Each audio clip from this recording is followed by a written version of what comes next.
Cara menggunakan Guess.io. Untuk mendaftar, teman-teman bisa menggunakan email maupun menggunakan Google account. Setelah berhasil mendaftar, kita akan masuk ke dalam onboarding page, bisa beritahu tentang diri kita seperti first name, kemudian last name, job title, dan juga deskripsi.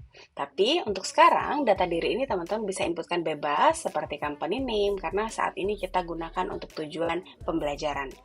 Oke, setelah simpan informasi, di bagian ini bisa di-skip dulu. Kemudian setelah ini, kita akan masuk ke dalam project page. Silahkan klik Create New Project button dan juga berikan nama project. Di sini sebagai contoh, saya inputkan Demo Cybercode Project. Project code by default ya, mengambil kode dari project name. Kemudian kita bisa set to public. Nah, dari sini, setelah berhasil membuat project, kita akan masuk ke dalam project. Pertama, project akan kosong secara default, lalu kita dapat membuat test suite.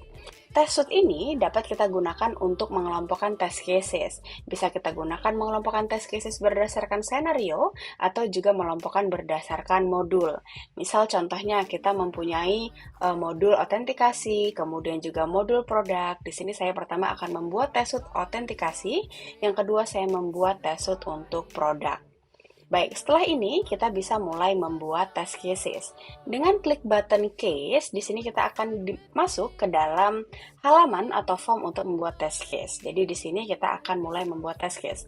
Pertama ada title. Di sini teman-teman bisa menginputkan judul, ya, judul dari test case-nya seperti apa. Di sini sebagai contoh, saya ingin membuat sebuah test case berhasil menambahkan produk. Ya, status ini untuk status test case-nya, kalau actual berarti kita gunakan sekarang. Suite-nya produk, severity-nya normal, priority-nya high, kemudian functional untuk type-nya, layer-nya end-to-end, tidak flaky, kemudian behavior-nya positif, dan juga akan diotomatisasi. Untuk field-field ini bebas diisi, ya, sangat bebas, sesuaikan aja dengan kebutuhan. Kemudian di sini ada precondition. Untuk membuat sebuah produk, tentunya kita harus login dulu. Makanya di sini saya tambahkan precondition user berhasil login. Ya, setelah berhasil login, nanti baru kita tambahkan step-nya. Jadi urutannya, setelah login, user akan masuk ke menu produk. Dengan klik menu produk, user akan redirect ke product menu. Kemudian, user akan melakukan klik tombol tambah produk. Dengan tujuan setelah klik tombol ini, user akan redirect ke page atau halaman untuk menambahkan produk. Setelah itu, kita bisa menambahkan data-data yang dibutuhkan untuk menambahkan produk. Di task case ini, sebagai contoh, untuk menambahkan produk hanya dibutuhkan nama dan juga keterangan.